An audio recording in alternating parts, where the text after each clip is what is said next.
তোমরা কি জানো, গরম তেলের মধ্যে যদি ছোলার ডাল ফেলা হয় তাহলে কিন্তু পাওয়া যাবে বিকালের খাওয়ার জন্য একেবারে একটা মুখরোচক স্ন্যাক্স। চলো ঝটপট দেখিয়ে দিই সেটা কিভাবে তোমরা বানাতে পারবে। নিয়ে নিয়েছি এখানে বেশ কিছুটা ছোলার ডাল। আমি এখানে 2 বাটির মতো ছোলার ডাল নিয়ে নিয়েছি। সেটাকে প্রথমে জল পাল্টে পাল্টে ভালো করে ধুয়ে নেব। ডালের মধ্যে কিন্তু অনেক ময়লা লেগে থাকে, সেই জন্য ভালো করে কচলে কচলে ডালগুলোকে ধুয়ে নিতে হবে, যাতে ডালের মধ্যে একেবারেই কোনো রকম ময়লা না থাকে।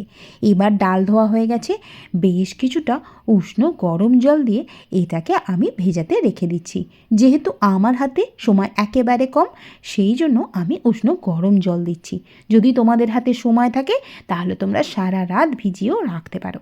ডালগুলো দেখো ভেজানোর পর কি সুন্দর বড় বড় হয়ে গেছে এবং নরম হয়ে গেছে, নখে করে এরকমভাবে কাটলেই ভেঙে যাচ্ছে।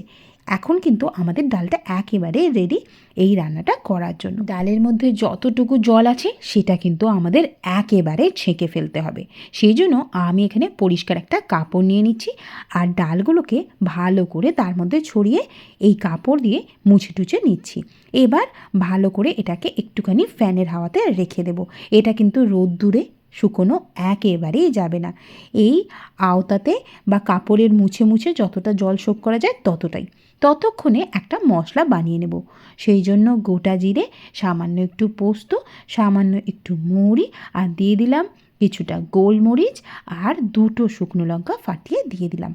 এবার এটাকে নেড়ে চেড়ে ভালো করে ভেজে নেব যতক্ষণ না মশলাগুলো একটু চটরপটর শুরু করছে।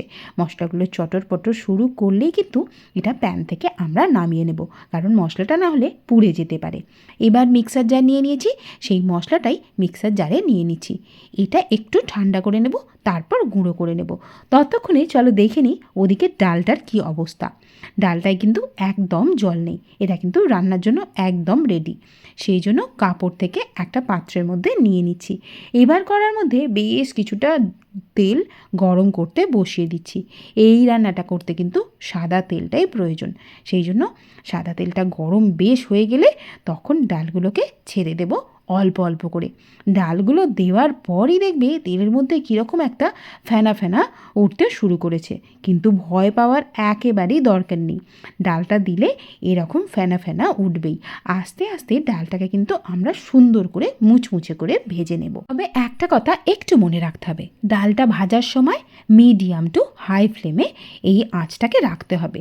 মাঝে মাঝে একটু হাই করে দিও, মাঝে মাঝে একটু কমিয়ে দিও, সময় বুঝে সুযোগ বুঝে।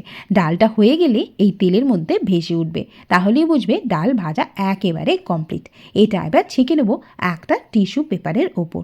যেহেতু অনেকটা তেল উঠছে সেই জন্য টিস্যু পেপারের ওপর ছেঁকে নিলাম। এবার কিছুটা বাদাম নিয়েও ভেজে নিলাম বেশ মুচমুচে করে। যতক্ষণে আমি কাজটা করে নিচ্ছি ততক্ষণে তোমরা বলে ফেলো তোমরা কে কোথা থেকে আমার ভিডিওটা দেখছো, তবেই তো তোমাদের ধন্যবাদ জানাতে পারবো নাকি। বাদাম ডাল সব কিছুই কিন্তু ভাজা রেডি। এবার এটাকে একটু ঠান্ডা করে নেব। অন্যদিকে যে মশলাটা বানিয়েছিলাম তার মধ্যে সামান্য দিয়ে দেবো একটু চিনি। এবার এটাকে একটা স্মুথ গুঁড়ো করে নেব, মানে পাউডার করে নেব আর কি। দেখো ঠিক এই রকম।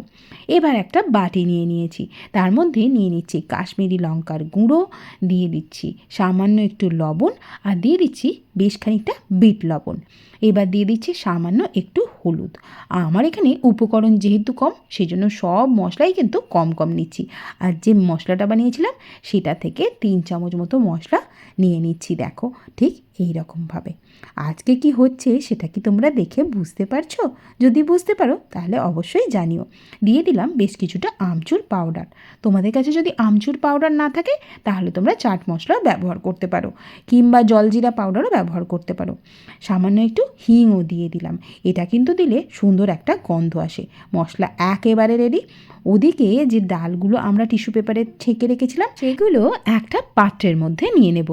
এবার যে মশলা মিক্সটা বানিয়েছি সেটা অল্প অল্প করে দেব আর এই ডালগুলোর মধ্যে ভালো করে কোট করে নেব। খেয়াল রাখতে হবে একটা ডালও যেন বাদ না পড়ে। প্রত্যেকটা ডালে কিন্তু সুন্দর করে মশলাটাকে মাখিয়ে নিতে হবে। আর মশলাটা মাখানো হয়ে গেলে তারপর আর কি, বিকালের চায়ের সাথে কিংবা যখন তখন এই ডালমুখ কিন্তু খাওয়াই যায়। অনেক সময় আমরা ট্রেন থেকে কিনে আনি, আর যদি বাড়িতেই বানানো যায় তাহলে তো ভালোই হয়, বাচ্চাগুলো বেশ মজা করে খেতে পারে।